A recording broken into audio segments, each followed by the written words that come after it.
What's up, UX fam? How's your mom and them? Welcome to another episode of Beyond UX Design. I'm Jeremy.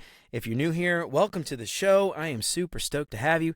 And if you haven't done it already, please consider subscribing to the show wherever you listen to podcasts. And if you are regular here and you feel like you're getting something out of the show, I would really appreciate you leaving a 5-star review. That'll help me out way more than you can imagine. And for this week's audiobook recommendation, I've got Cues by Vanessa Van Edwards. I did a brief overview of Cues back in episode 7, Speak with Confidence, Make Your Voice Heard. But I only scratched the surface of Cues, and Vanessa talks all about everything from body language to vocal patterns to shed light into the cues that we're giving off to those around us. And the audiobook is narrated by Vanessa too, so that's awesome. So head on over to beyonduxdesign.com/audible trial to start your 30-day free trial and download Cues completely free. I've partnered with audible.com, so anytime you start a free trial, you'll help to support the show, and there's no obligation, and you can cancel anytime and still support the show, so that would be amazing. And as always, thanks so much to Chris, Siraquan, Stacy, Radu, and Megan, and now a new one, Andrew, for his support. And if you want to join Chris, Siraquan, Stacy, Radu, Megan, and Andrew and help keep the show independent and ad-free, you can become a patron for as little as $3 a month. And if you do that, you'll get some sweet, sweet perks for your support. And of course, if you think the show is worth sharing, then for the love of God, tell your mom and them about it. All right, y'all. So I have got an awesome guest today. I am really excited. Another guest that I met randomly on LinkedIn. I don't remember how we came across each other, Marnina, but I'm really excited. Super intelligent, also hilarious. And she recently started, she was a UXer turned product manager. So today we're going to talk to her about her journey into product management, to the dark side. So I'm really excited about that. Marnina is a former Torontonian. Is that Torontonian? Did I say that right? Currently living in Israel with her husband, her 3 kids, and about 1 million plants. And while she has always loved design, her favorite part of the process has always been what happened before putting pen to paper. And eventually she abandoned her job as a designer at a medical device company in exchange for a Ph.D. in design and psychology, and has been asking way too many questions ever since, which sounds like both a designer and a product manager. So I'm really interested in hearing about that today. So Marnina, welcome to the show. I am so excited to have you on. How's it going? It's good. I'm happy to be here. Hell yeah. So product management from UX design, and you got a PhD too, which is fascinating. So before we get into all this and your journey into product management, I would love to know a little bit about you, just in general, your background, PhD, how'd you get that? What made you get the PhD? I want to know everything. Start from the beginning, if you could. Tell us about you. Yeah, sure. So, I've always liked learning new things. Like I've always said, I make a hobby out of trying new hobbies. And I like that. So, 1,000 years ago when I was like, what should I do with the rest of my life? I wanted something where I could always be learning new things, and design felt like that kind of a career. But even before I finished design school, I figured out that everything I was learning there was great and seemed applicable in so many ways that I didn't see myself having a career as a designer. And so while I did give it a try, I figured I got the degree, I have the skills, I may as well try it out. After about a year, I was like, I'm done. Really? Okay. So I didn't, quit right away, but I went back to school sort of part-time while I was still working, kind of phased into it a little bit. And I realized that I like doing the research and I like doing the strategy, and especially in Israel, because I moved to Israel after my bachelor's degree. And they're always kind of a little bit behind here in terms of process innovation. So they're really good with technological innovation. Yeah, I was going to say, I've always heard, But the everything's process, just kind of chaotic here. And so they don't invest in processes quite as much. Okay. And so the whole field of UX and design research, and it's always a little bit behind where it is in North America. So there weren't really, this was in 2014, 15, there weren't really jobs in, UX research or in design research. So I was like, I like school, let's go back to school. And so I did. Right on. And I did, I I studied the impact of constraints on the creative process, Oh, specifically fascinating. the timing of when constraints are introduced into the process, how that affects creativity. And Wow. it was a lot of fun. Yeah, that's cool. So you did your I don't really know much about getting a doctorate, but your I guess thesis would be a master's degree. What do they call it when you get a doctorate? Is it called a Dissertation. dissertation? Yeah. So you did your whole dissertation about the impact. Oh, that's fascinating. What was that like getting a PhD in design? I don't know how to answer that. I don't know how to. I don't even know if that's really a I've question. It's a never weird gotten a question. PhD in anything Yeah. else. How do you So, compare it? Yeah, that's a silly question, I guess. Yeah. Well, I guess well, let me ask this: what was it like getting a PhD in general? Was it as challenging as you might think getting a PhD is, or did you find it to be easier since you sort of embraced that creativity from the beginning?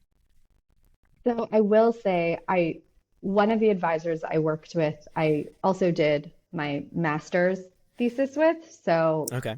we had a really good relationship. In addition, I had my first kid about like 11 months in, and my Oh second wow. kid 2 days after I got my Oh, doctorate. good lord. And yeah, That's planned got to be challenging. C-sections are Just good for yeah. something, I guess, Sure. Yeah. At least you can which schedule isn't them. why I did it. But Yeah. Yeah.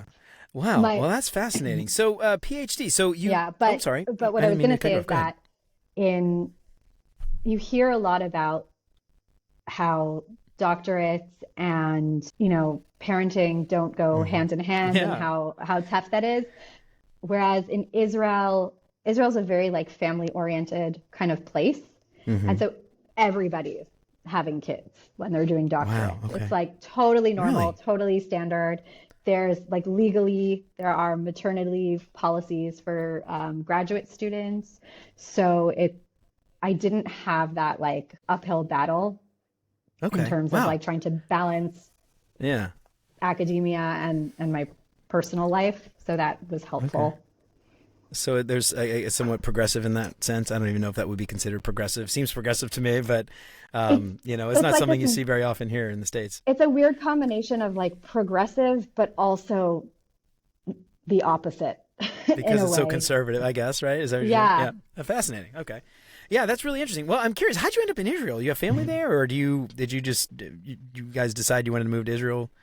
I don't know. I assume I you're Jewish. am Jewish. Okay. Yeah. It was always something that was a possibility. I came on my own, but my family Okay. followed me. Wow. Okay. Well, that's fascinating. So do you have like a support network over there? A support network like grandparents and stuff for the kids? So yeah, so my Wow.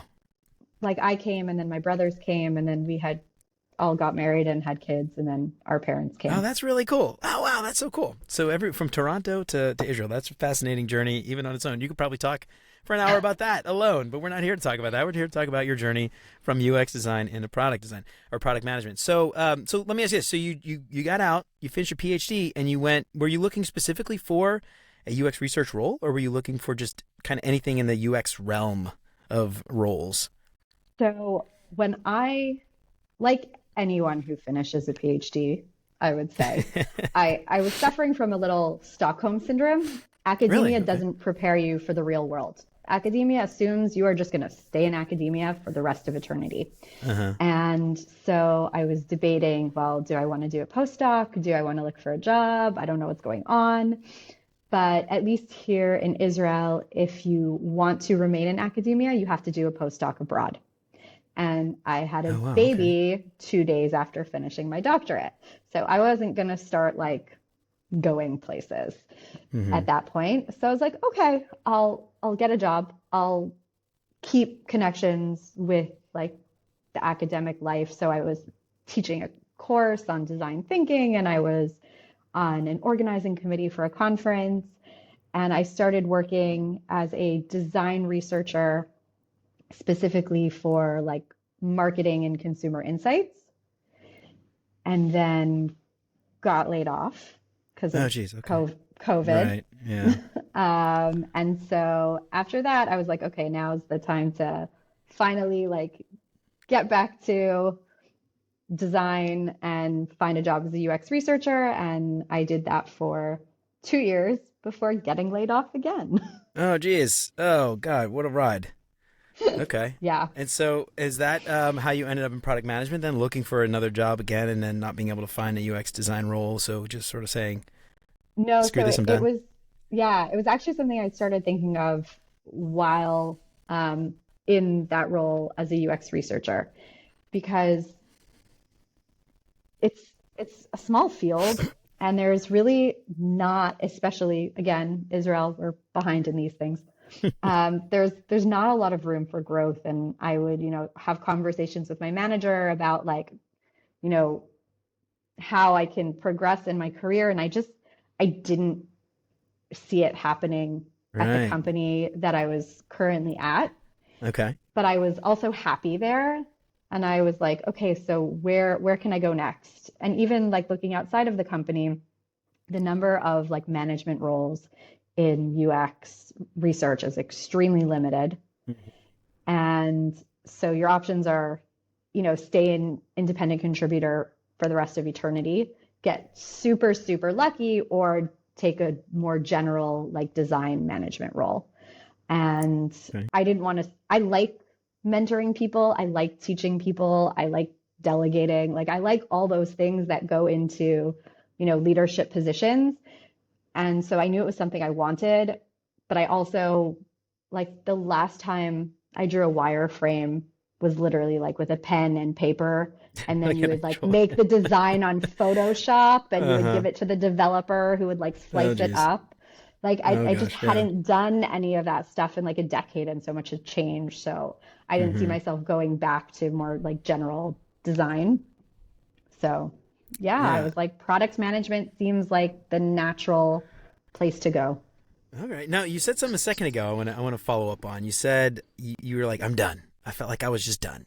What about what happened? Was there something that happened that made you say, to hell with this, I'm out?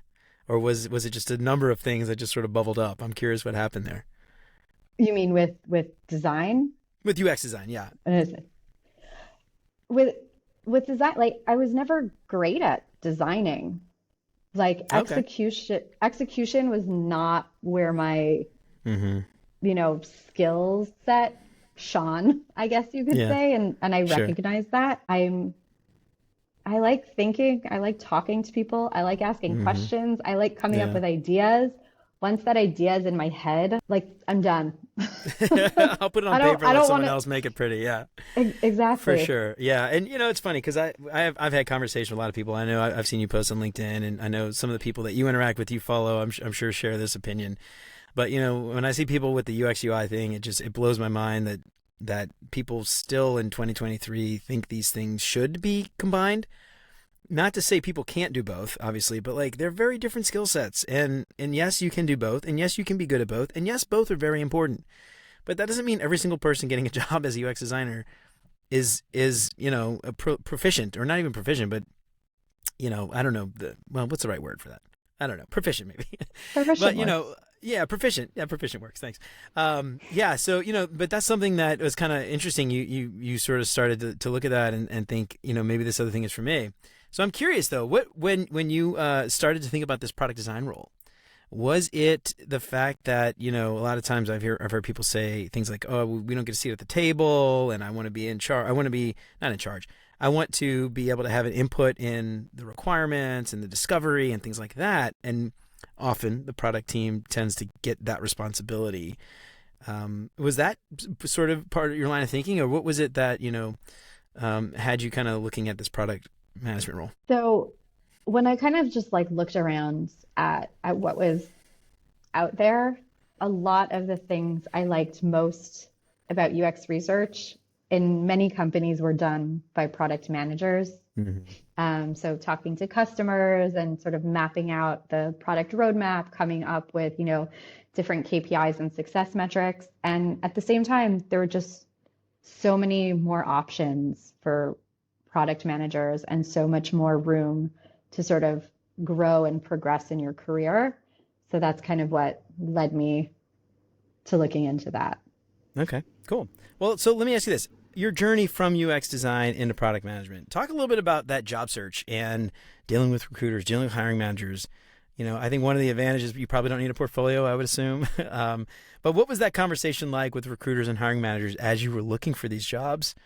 Having that background in UX, was that something they found valuable, or was that something that, people kind of looked at as an asset? So, I mean, the truth is, I only spoke to 7 different companies about product management roles where I applied to significantly more than that. Mm-hmm. So with 2 of those companies, I got the interviews because I was well connected, and it wasn't because of my CV. It was because somebody vouched for me to the hiring manager. And with 2 companies, they were not calling to interview me for product management roles at all. They were Really? calling to interview me for other roles.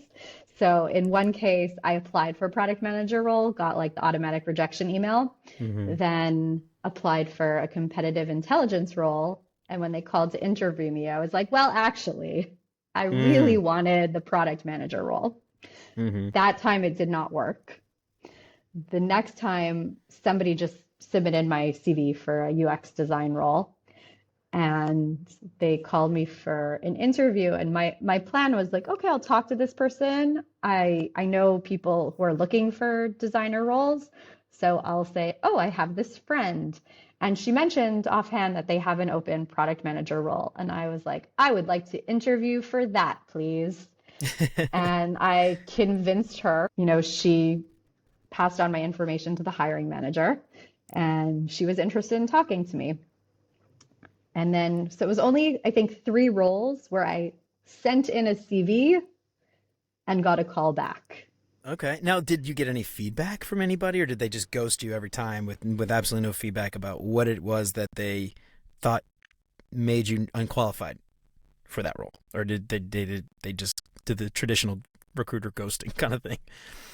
So in one case, I think in 2 cases, they didn't kind of like what I did for the task.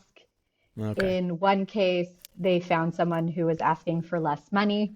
Oh, jeez. Okay. They're like, we really liked you, but this person was cheaper. Too expensive. Yeah, right. Yeah. I'm like, We're all gonna go with the right, budget fine. option. All right, good. I can't Dodged argue a with bullet that. there. Yeah, right. I think you dodged a bullet. And in one case, it was like I knew it was never going to happen.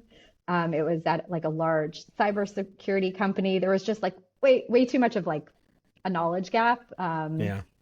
But a friend was a recruiter there, and she was like, "You need to talk to this person." So I went in to that interview with like, "This is an informational interview. This is not a real interview." Sure. Yeah. And in one case, they decided not to hire for the role. So I didn't really come away with that much useful information. Okay. Really? I mean, nothing at all. I mean, I'm just curious. Like, it's because what I'm getting at, what I'm trying to understand, because to me, I feel like maybe I'm biased here, I guess, because I'm a UX designer, but I feel like UX designers bring so much value to that role of product manager, and I guess it's maybe it's not shocking, maybe it's exactly what you would expect. Maybe that's what's wrong with software today. But I'm just sort of like disgusted, maybe a good word, that like that wasn't something that people found value in. And it sounds like nobody really even blinked an eye at that. I don't know. Am I wrong there? I don't know. I'm curious what your thoughts are. So I don't think it's that people didn't find value in having a UX background, but at the end of the day, they're like one of the central parts of the role is being able to sort of write these specs and communicate Okay. them to the dev team. The technical part of it, right? And you can be the greatest UX person in the world, but Mm-hmm. if you don't have the right relationship with your developers and you can't communicate using their language to them, Sure. Yeah. it's going to be hard to be successful. So I was lucky in that in my previous role as a UX researcher, I did work very closely with the dev team. I was always bringing them into the work that I was doing or hanging out in their dailies. And we also had a project where we integrated, what's the word? In product surveys. And so I Oh, worked yeah. direct. Sorry. Go ahead. Yeah, in product surveys. So I work Yeah. Okay. directly with like the dev team to help integrate that software into our platform. So I had written a couple Jira tickets, Okay. and I Yeah. was like, yeah, I've used Jira. I know what I'm doing. That's awesome. So, well, let me ask you. All right. So, the hiring process. You had a couple interviews. You got rejected from a few. Obviously, one of them worked. Um, I'm curious.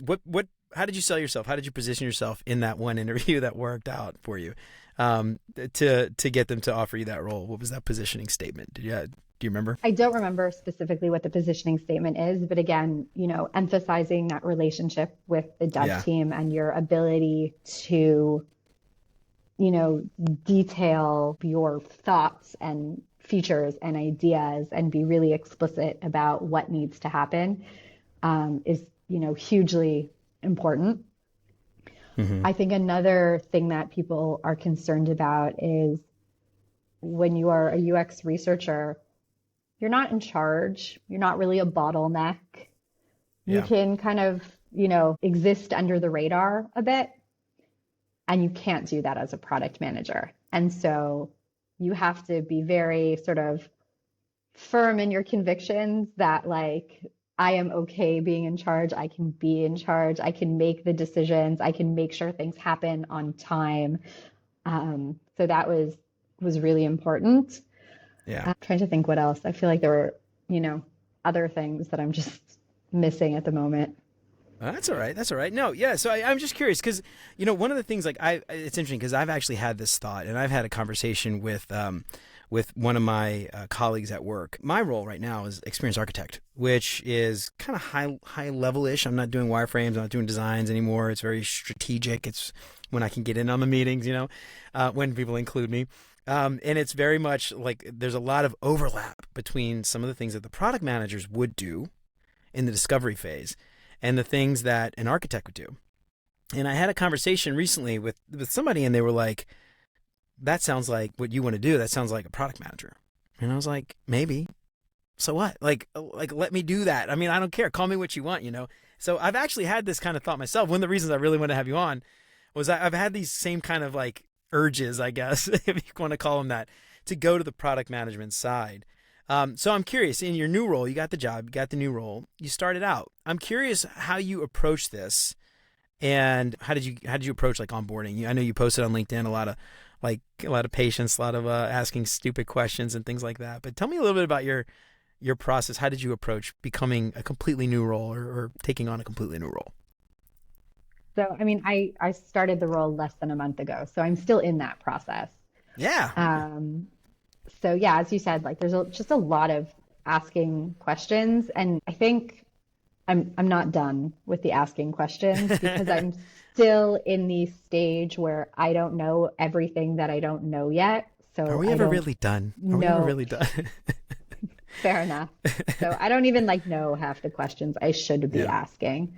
But just being really upfront with people about like, I have never done this before. This is what I have done before. Here's where like, I can contribute. Here's where I'm going to need your help. Here's where I'm still learning. But at the same time, nothing that I've been told to do, none of the like tasks or projects that I'm working on sound all that scary or foreign either. Mhm. Yeah. So they're all like, I'm like, okay, this is like, I haven't done this, but I get it. Yeah. Yeah.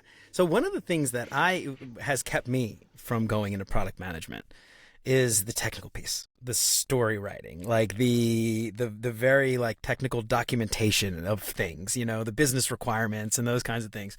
The real nitty gritty, like the writing acceptance criteria in a story, for instance, that's the kind of stuff that sort of scares me a little bit. What I like is the high level, like macro, the ideation, the discovery, the questioning, and things like that. Like you're saying, I'm curious, in your role now, are you doing sort of both of those, or is it more strategic, less of the tactical kind of execution, or is it a mix, or how are you It's approaching? How are you approaching that? definitely a mix. Yeah. Um, yeah, like even just things that I would have never even thought of, like, going through the terms of service and like Mm, seeing how we need to update those, like not yeah. something I ever even not it's not that I never saw myself doing it. It's that I never considered Hmm. that as like a piece of the puzzle. Like it's just not something that ever crossed my mind even. Yeah. All right. Well, that's Um, fascinating. Well, let me ask you this: how do you approach that piece? It sounds like it was, like you said, it's something you never considered. I guess it's just part of the job. You're just doing it now. But how do you approach that? Because I feel like for me, I don't know. I have ADD, and I don't know if you do or not. But a lot of people out there, I know that designers do, and that frightens them a little bit. That's sort of like very, what's the right word? I'm drawing. I'm at a loss for words today. detail oriented. Well, detail oriented, sort of, I guess, but like I was gonna say like the minuscule kind of like making sure you're Minutia. dot the minutia. That's the word I was looking for. Yes, like the minutia is so, a lot of times for me, my brain just sort of glosses over that kind of thing. I'm curious. I don't know if you have ADD, like I said, but is that something that you've kind of struggled with coming from that sort of like high level thinking research role and having to do some of this more technical stuff? How's that transition been for you? Has that been easy, you found, or hard, or I don't know, maybe some days it's easy, some days hard. I mean, it's legal stuff is definitely foreign to me, but Mm-hmm. I'm also not doing it on my own. Like, you work Sure. with Yeah. lawyers and they know what they're doing.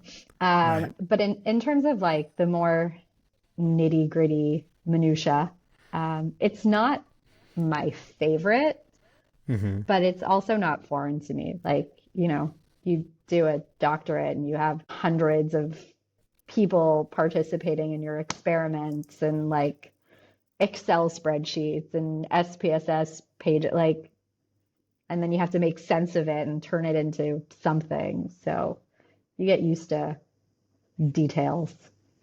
Yeah. Yeah. Yeah. I guess it is something you just sort of get used to. Because yeah, that's kind of the thing. Like for me, again, like one of the things that I actually a couple of weeks ago, well, a couple of months back, we had a role open at work for a director of product management, and I had a few people approach me and say, "You should go for that role," and I just thought like. It's a lot of budgets. It's a lot of money. It's a lot of like headcount and planning, and like the planning part I'm okay with, but the planning for the budgets and the planning for the headcount and I don't know, that kind of thing definitely scared me off a little bit because it's funny, kind of parallels a little bit. Like before I got into design, I was actually going to school for economics, and I really loved macroeconomics, like the high level kind of thinking about the economy, and it was very philosophical and how psychology, like how humans interact and things like that. And then I had a microeconomics class, which is taking all those curves that you look at, the supply and demand curves, and actually calculating them. And Right. it's funny because I kind of there's parallels there for me. It was like I like the high level thinking, but then when I had to get down in like the minutia of like calculating the curves, I honestly scared the crap out of me. Which is like still kind of why I'm kind of in UX design today because I don't have to do, the math and the counting and things like that. But every But every job has that element. It just manifests differently. And that's true. so Yeah, you there's kind of minutia. have And to yeah, you have to figure out like the lesser of all the the lesser of evil the evils. That's right. minutiaes. Yeah, that's right. So, well, let me ask you this: in your new role, are you able to apply any of your UX background to this new role? You mentioned, being asking questions and things. I assume that's kind of shining here, right? What are your thoughts? So Things like that. it's a really small company. Well, it's a small company that was acquired by a bigger company, but still functions as its own like independent business unit. And so the product managers all, draw their own wireframes and mock-ups. And so, yes, definitely still getting to apply that UX knowledge. And they actually just one of the designers just started like this whole UX research project. So I'm like, I can help you there. Yeah, that's So awesome. we have, a talk scheduled for tomorrow or something like that. Right on. Now, I actually, my next question was going to be, what's it like working with researchers and designers now in your new role when that's not your job, and I'm sure you want to be like, I want to do it, or I could do it better, or I have a different idea. Is that hard? Is that really hard? I imagine that'd be very hard for me. I'm curious what's like for you So I seeing all mean, those people do working with stuff. with designers, not as a designer, that I'm like, an Mm-hmm. old hand Yeah. at this point Sure. Yeah. because that's what I've been doing for the past couple of years. So this will be my first foray into working with a researcher, not as a researcher. I'm hoping it will be good and collaborative. Yeah, right on. Well, yeah, I'm curious. It's funny because before when you and I were talking, you're like, I've only been in it for a month. I'm like, that's perfect because I want to talk about your transition while that's like still fresh in your mind. And then 6 months from now, a year from now, we'll have a follow up, and then you come back on and talk about all the stuff you've learned in the last year. So I'm curious in your new role, how are the other people, the stakeholders, everybody else? Do they know about your UX background? Do they appreciate that? Is that something that's come up in conversation, or is that something they couldn't care less about? No, I think they definitely appreciate it. Again, it's a small group of Yeah. people. Hmm. And because it's a small group of people, they really try to leverage people's talents and skill sets. And so Yeah. it's definitely, I think, a really good place to end up. Mm. But I also like when looking, I didn't apply to every product manager role that I saw. Hmm. Like Right. there's a ton of product manager roles, and so many of them, I'm like, this is not for me. I do Hmm. not belong in this place. And so as I saw it, there were the companies who don't really care about user experience Mm. or have something like super duper technical where just the learning curve would have been out of control. So I didn't apply to those jobs. Then you have companies with like a much higher UX maturity where the product team is relying heavily on the UX team. And so they don't get to really like get their hands wet, feet wet. Oh, Hands that's wet, feet wet. fascinating. Okay. What is Yeah. what's the phrase? Feet wet, feet wet, Feet wet. hands wet, hands and feet wet. Whatever. Get on there. Get on there. They don't get to go swimming. Yeah. Sure. Um, so yeah, so there, the product manager role doesn't involve as much of this sort of UX stuff that I still like and I still enjoy and I still want to be doing. So for me, the goal was to find a company that valued UX, but had Hmm. a low UX maturity so I Ah. could do a bit of both. Yeah. No, that's fascinating because my next follow up question was going to be, what was it that you were trying to avoid in some of these companies? You just answered the question for me. But I love that because that way you can help kind of mold that UX process. And as you said, in Yeah, Israel, they're somewhat low on the process maturity, I guess. Process maturity? That's a word, right? That's a thing. Um, it could be. yeah, sure. We'll go with it for the sake of conversation today. That's a thing. We'll refer back to it later. But that's kind of interesting. I love that because that kind of gets you thinking about also too. What I love about that is you're playing chess right now. You're thinking, what's my next move? Where do I go in the company, right? Is that kind of, maybe I'm putting words in your head, but that sounds like you're sort of helping yourself sort of establish an expertise in this field so that you could maybe, it sounds like, move up in the next thing and help Yeah, plan that kind of I'm stuff. yeah, I mean like at this point I'm really just like let's You're like, figure oh, everything out. let's take it month by But month.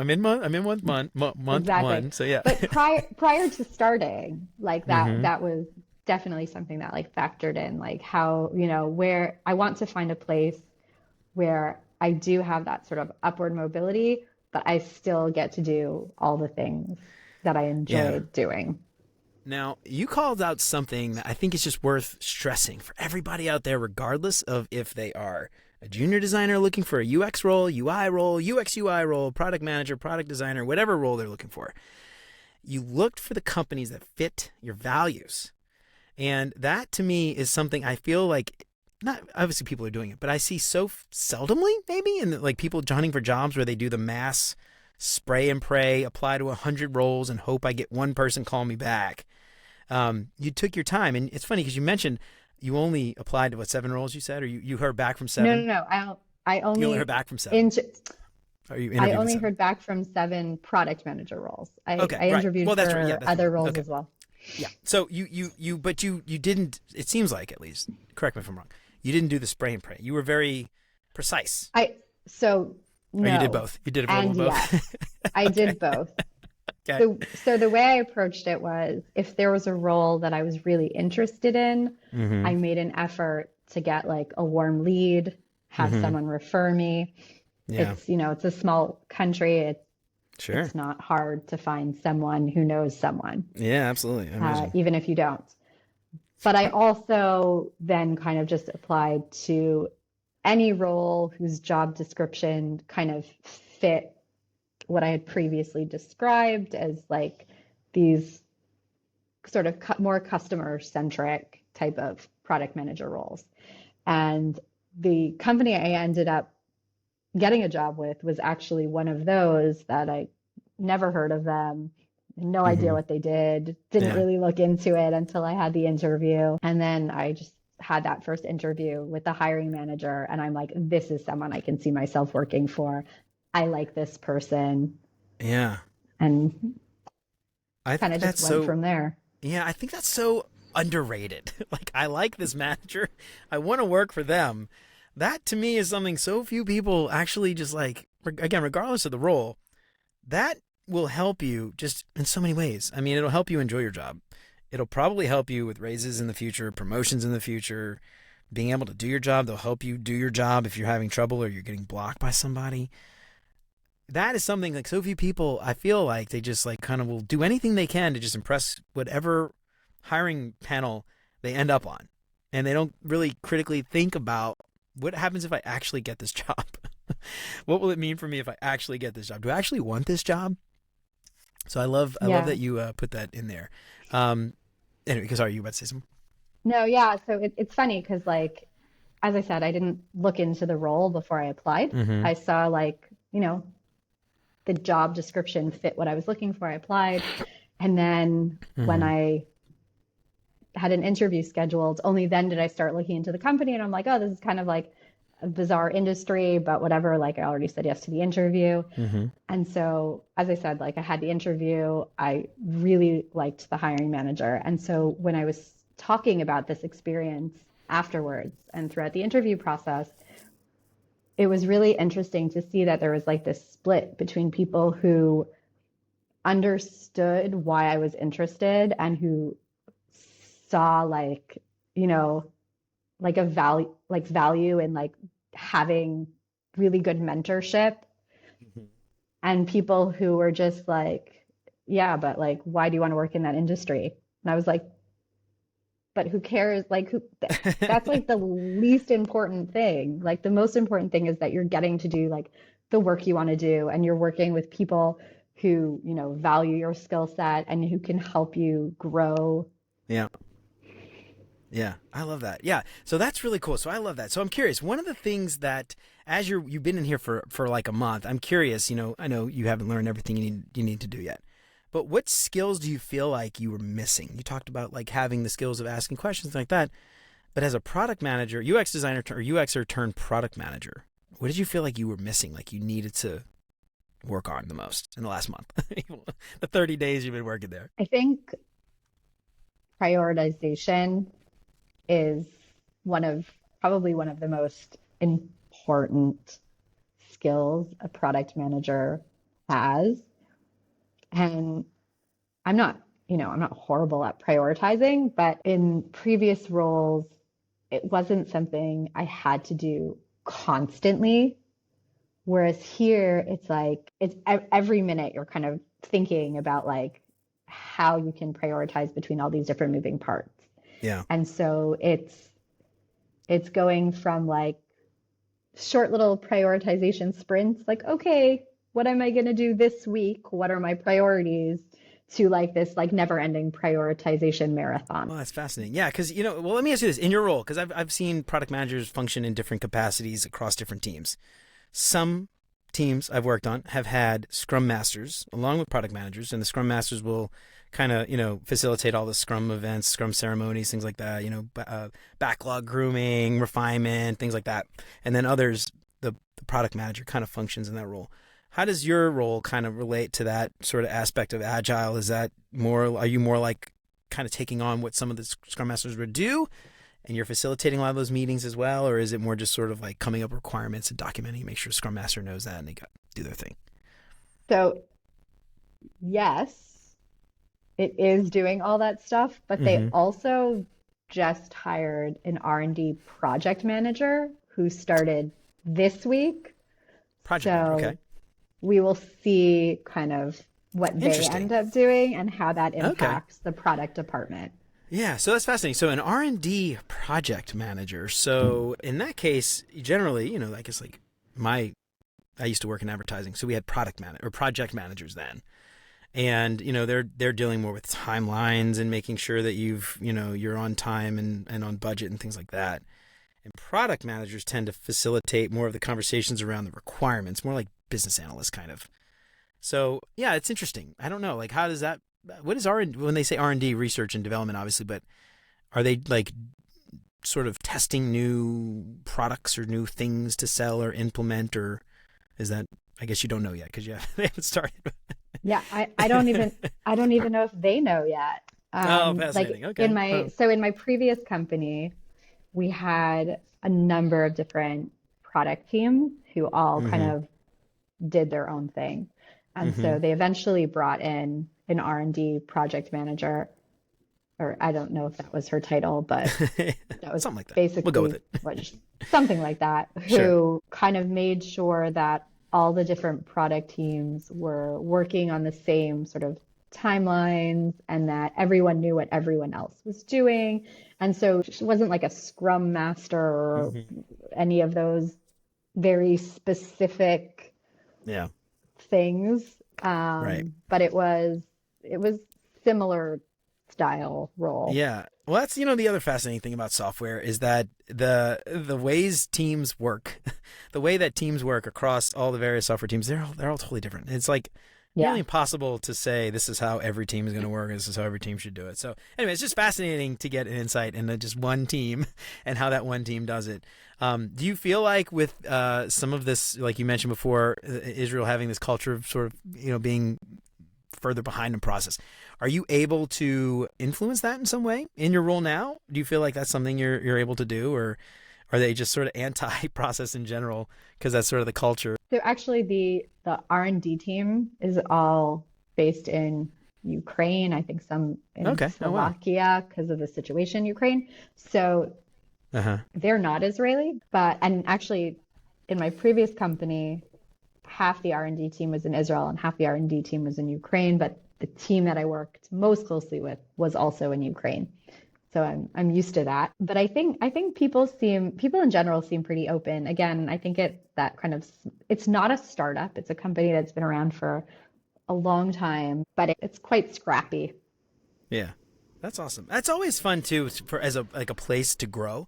It's sort of one of the Yeah. advantages of a startup. Like when I tell people a lot when you're starting out, try to find a startup because it's kind of cool because find a startup that has other people that you can learn from. You're not the only one. But if Yeah. you can find that little small scrappy company, you get to do a lot more. You can be more flexible in what you do, how you do it. You can change, you can iterate more often. You could try out different things, see what you like, see what you don't like. And it sounds like that's sort of the environment that you're in today with this sort of small team. You're learning, you're growing, you have the ability to grow and change and mold your role to suit, your skill set. And, it sounds like everybody, your team's very, very, what's the right word? Very open to that and very accommodating, which is awesome. So I'm curious. One of the last questions. What have you learned so far in your 30 days? I'm going to ask you this again when we talk in a year. But what have you learned so far as a noob product manager that you didn't expect? Something new, something you never expected. I think again, like the that whole like constantly having to prioritize things. Also just being kind of more empathetic to like that whole process and why there's not as much reliance on user researchers as we would like there to be. You've seen behind the curtains. Um, yeah, exactly. And I think like also it's going to be different at companies at different stages. So as I said, this is a company it's been around for a while. And a lot of the people who work there have been there for a very long time. Like the CTO has been there for like 15 years. So they really know their customers. And so they might not be relying on research all the time, but there's, they're constantly getting feedback from the customers. They know the industry, they know the product. And so it's not like they're just making stuff up and guessing. Right. And so you see, and again, it's not going to apply to necessarily every company, but it kind of makes you see like where companies might benefit more from UX research and where Oh, wow. We're kind of just, I don't know a good phrase, Like but winging where it? Not we're, winging it, but no, intuition, maybe? Like relying no, on not intuition? intuition, but like where UX research might be less, I guess, be less necessary Less critical, because, kind of, right? Okay.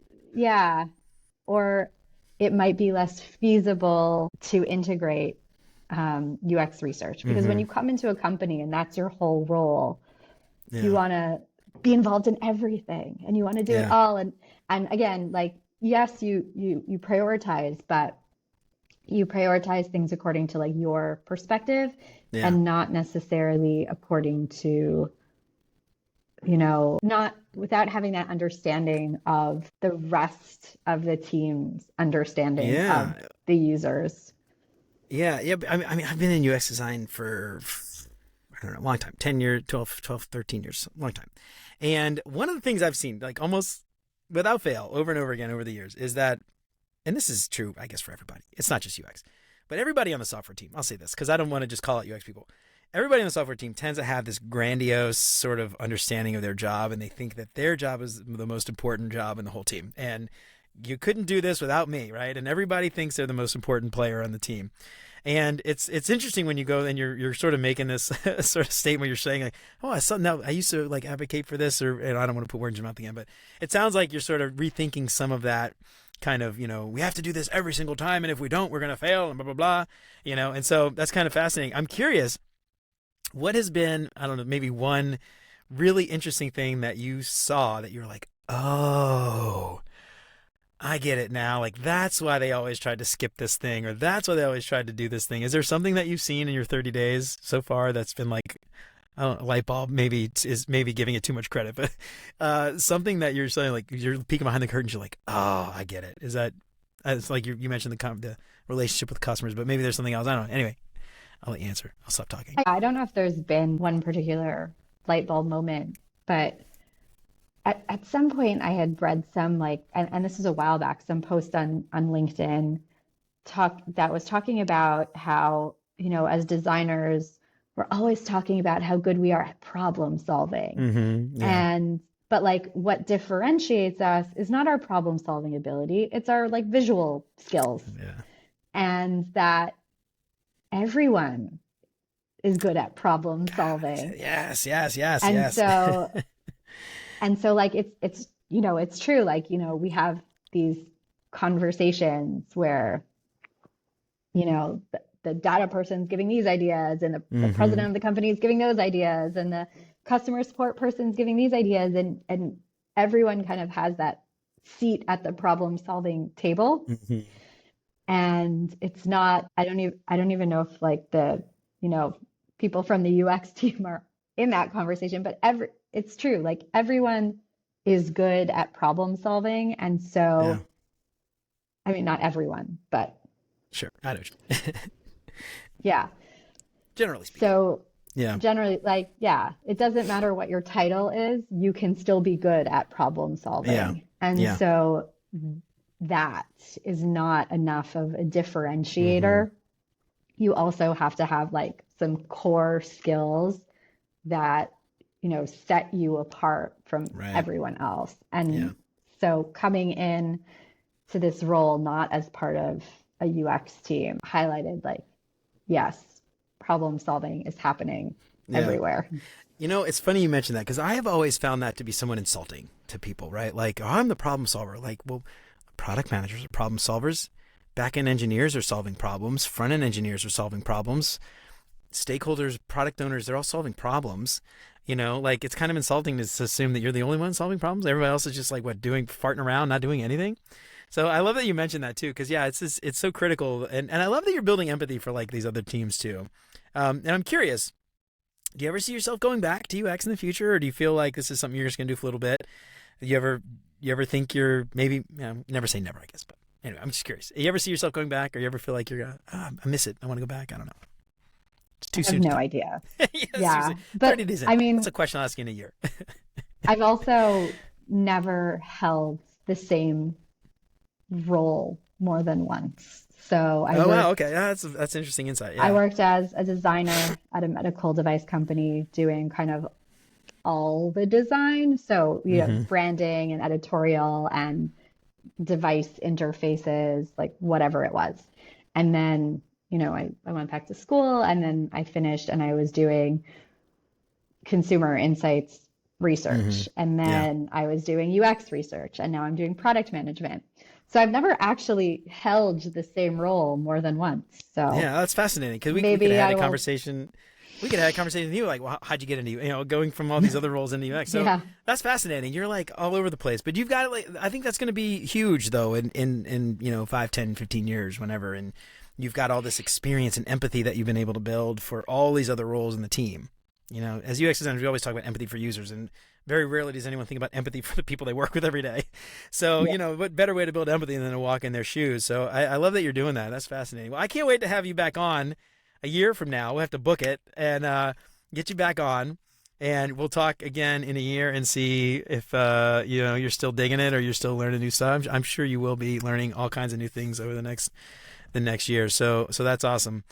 Well, anything else before we end this today? And I'd love to get your thought. Anything else that we're missing you think is just, if anybody is looking to switch from UX to product manager, you have any tips, any advice, anything to share? Anything we didn't talk about today? So I think, right, if it is somebody who is still in their current role, try to find any excuse to work directly with the dev team.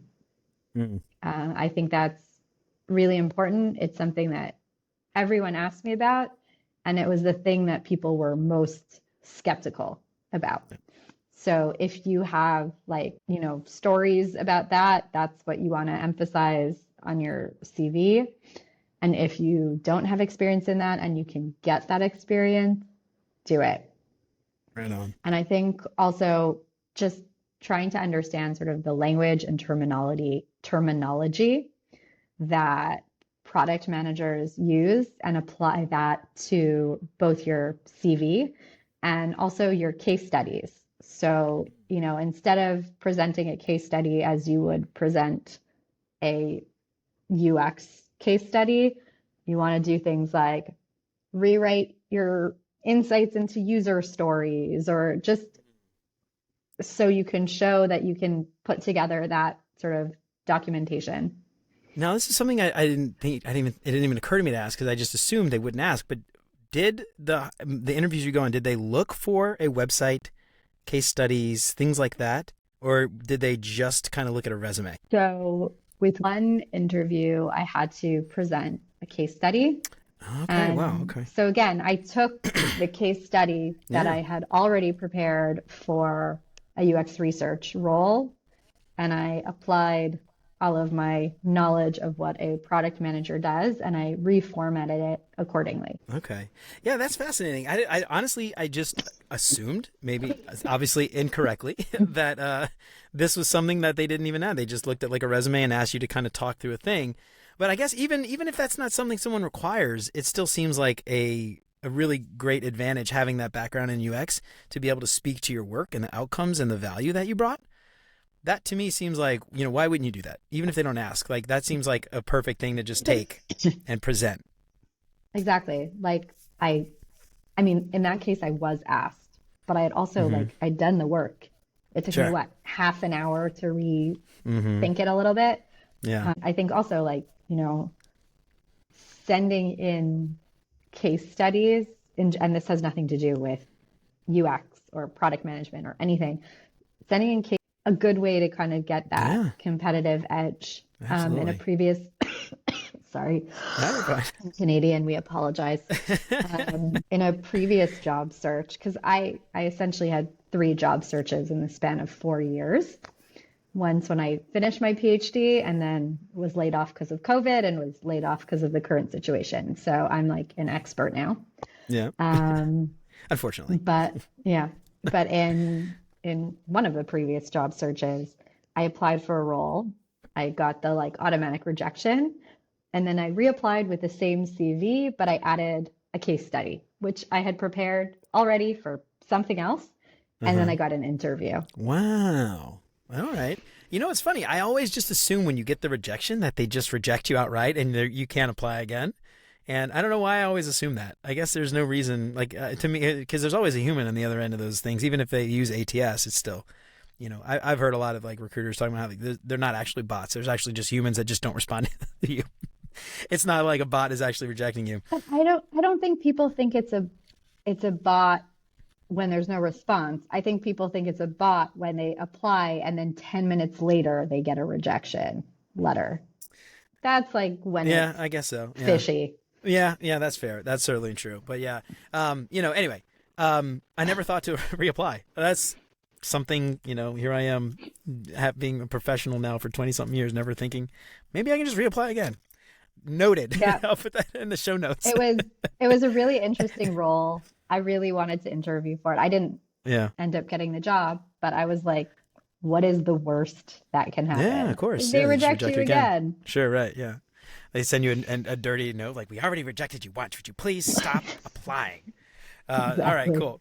Well, so I've got I've got a few questions here that I like to ask all my guests to help my listeners get to know my guests a little bit better. You have some time to stick around and answer some silly little questions. All right, awesome. All right, first up. Well, actually, it's funny because normally I ask these to designers, and now that you're working in product management, you might have like answers to all these that apply to product management. But we'll just go with it anyway. What is your favorite non-design book?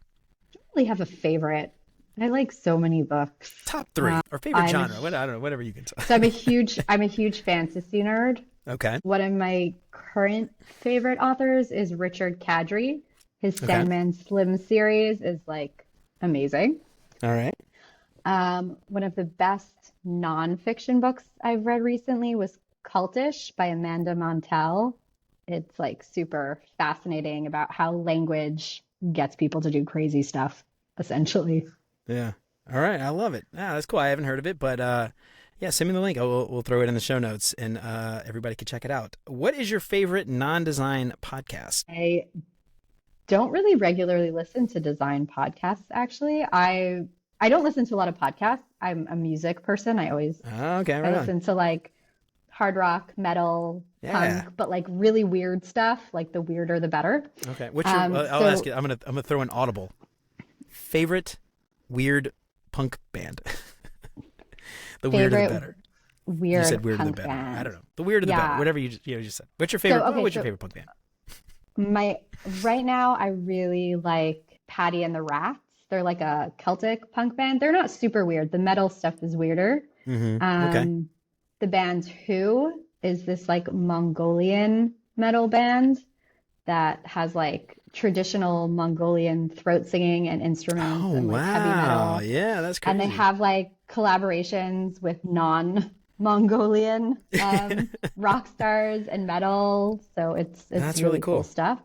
Yeah. So I don't listen to a ton of podcasts, but I really loved The Dream, which the first season talked about MLMs, and that's like my favorite internet rabbit hole ever. Yeah, I had a buddy whose wife was doing LuLaRoe. But is that LuLaRoe, right? Is that the pants one? Yeah. And he was telling me all about like the conferences they go to, and they went on a cruise, and like Katy Perry had a concert for them. And I'm like, where'd you all think all this money was coming from? Like, who's paying Katy Perry to come and like sing just to these people? It was fascinating. Anyway, they got out, but we watched the documentary on that. I think it was like either Netflix or Hulu, one of those things. Anyway, that's what is it called? The what was the name of the podcast? The Dream. Again? The Dream. All right. And so each episode they do a different MLM. No. Or is it like serialized? I guess like multiple episodes. Yeah, I don't remember the exact structure, but it was just talking kind of more about like different issues in the industry, and it's like fascinating because it's a little bit about like business ethics, a little bit about like weird religious stuff because there's so many like ties to like Christianity or Mormonism, and then the like LuLaRoe one, like feminism and just like health and safety practices and regulation and like legal issues. It's just like, it's such an interesting topic. My family thinks I'm nuts because I talk about this stuff all the time, but it's really interesting. Yeah, I know. I find that stuff fascinating too. I just like the psychology of how people buy into that. I think is what I'm most fascinated about. Like how do people get Yeah. I say tricked. Like, I don't know. Anyway, that's like sort of a ding on the people. I feel like it's the MLMs kind of taking advantage of me. But anyway, it's just fascinating. But okay, so in this book Cultish, one of the chapters is about MLMs and how like that like language kind of like wraps people up. And I remember once a friend of mine, she posted something on Facebook or a WhatsApp group, something, and I made a joke about how it sounds like she joined an MLM. Turns out she joined an MLM. Oh no. Was she offended on that, or she deleted my comments. Oh God. Okay. Well, yeah, she was obviously. All right. What is your favorite meal? Favorite meal. This could be something you cook, you've eaten at a restaurant. It could be something your grandma cooked, your mom cooked. Grandpa. Well, back in Toronto, my mom would make duck for Rosh Hashanah every year. Ooh, duck. So that was like the highlight, the culinary highlight of the year. Right on. All right. Duck. Oh, that sounds good. I've only had duck a few times. I haven't had duck a whole lot. What is your favorite vacation spot? I imagine being out in Israel, you guys have some awesome spots you can travel to. We have a lot of awesome places in Israel to travel, but it's very hot here. And I'm not a heat person. Oh, no. What do you do in the summer in Israel? That's got to be... I right in the thick of it. Avoid going outside. You wear ice jackets. I put ice in my pockets and I walk around. Basically. So I would say Reykjavik was just in Iceland. Okay. Just amazing. It's the opposite of hot. I went to Iceland. It's so I mean, it wasn't like freezing. I was there in the summer, but it's a really small city that like everything is either like super artsy and boutique-y or like outdoor adventure-y. Yeah. Like there's no in between, and I love both those things. So it was a lot of fun. Yeah, that's awesome. Yeah, I've never been to Iceland. I recently found out Iceland is actually part of North America, but also associated with Europe, which is fascinating to me. But Iceland, in the middle of Iceland, there's this national park called Thingvellir. And in the middle, there is like a river.